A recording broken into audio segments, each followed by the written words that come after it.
The stand-up report has been a staple of the television industry since its inception.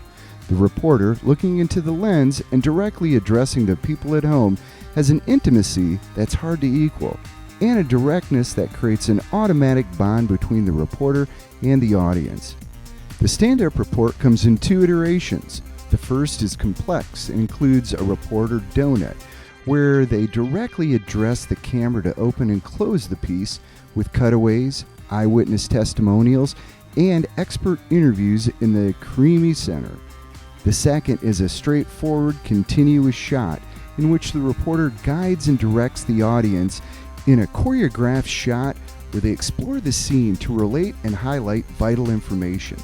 This second type is what you are required to create. The reporter and camera are both critical to the success of this intricate interplay.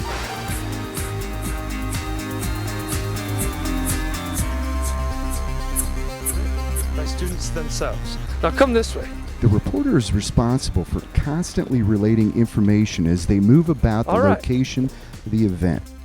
While recounting the who, what, where, why, when, and how, they move about, illustrating the verbal accounting by directing the attention of both the camera and the viewer. Here we're at the side of Downs Hall, and rumor has it that there is a Downs Hall ghost. The college has had many ghost hunters come through and talk to the spirits in front of students.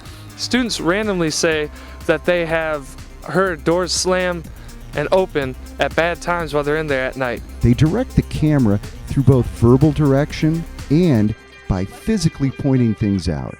As you can see, there are many different inscriptions purchased by different people, like alumni, faculty, and maybe even students and their family. The reporter must move to create visual interest.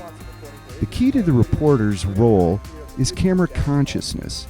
This means that they must be conscious of the fact that neither the camera nor the camera operator can read their mind. Therefore, the reporter must either verbally indicate to the camera operator their desire or intention, like these examples. By students themselves. Now come this way. Today we're going to take a closer look into the women's ACHA ice hockey locker room. Let's take a look. Or physically through extremely deliberate and obvious movements with or without verbal accompaniment. Today I'm going to give you a quick tour of the facilities. In 2009, the communication department moved over here from Mahan to Rush Hall, which had just received a multi-million-dollar makeover. If you come to Dining Hall, it serves more than just students' hunger. It's centrally located in the middle of Adrian College campus. It's a place where students come to eat, do their homework, or just hang out. I'm here with Video Breathe 309. Today I'm here in the beautiful Arrington Ice Arena. The Arrington Ice Arena was dedicated on October 19th in 2007 for the very first hockey game as the men's varsity team took on Potsdam State in front of a sellout crowd at which packed the 500 yellow seats and the avoid surrounding movement glass. that's distracting or confusing. I'm here in Kane Student Center. Now, most people don't know is Kane Student Center used to be Ridge Gymnasium until it was renovated in 2004 with a donation of The camera operator $4.7 must pay million. close attention to these cues from the reporter. In addition, they must also be able to take the basic direction and go further by visually exploring what's indicated by the reporter, and by doing so through effective and visually interesting composition. The camera operator must also have a steady hand and be able to adjust the camera to the varying lighting conditions. Come inside, I'll give you a little bit of a tour. When talking to the students, Amanda Hall said that the students here get to use the A shaky shot can be distracting. Work to keep both stationary shots still, as well as those which employ panning, tilting, and zooming. The camera operator also needs to know how to control light. This includes working in low light conditions by either opening the iris to allow in more light or using a portable light mounted on the camera. Or, if shooting in extremely bright conditions, keeping an eye on the information the camera is providing. The neutral density filter reading on the viewfinder will let you know if you need to adjust the neutral density filter setting. If the image is overexposed, It will advise you to change the setting to add more filtration, or less if it's dark. There is also an audio volume unit meter, so you can raise or lower the volume. In closing, when shooting your next continuous shot stand-up report, if you're the reporter, remember 1.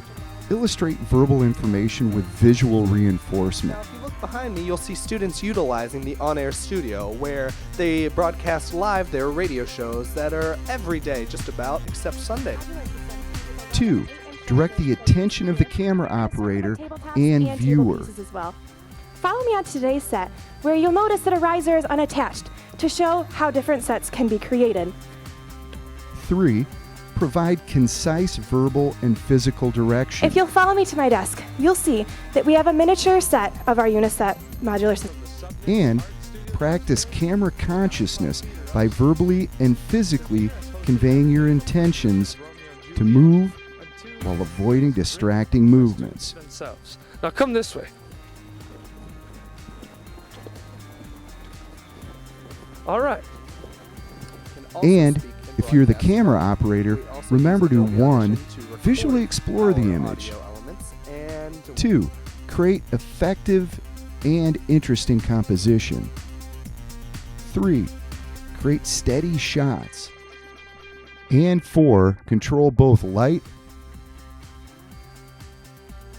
and audio levels. So, good luck shooting your next stand-up report.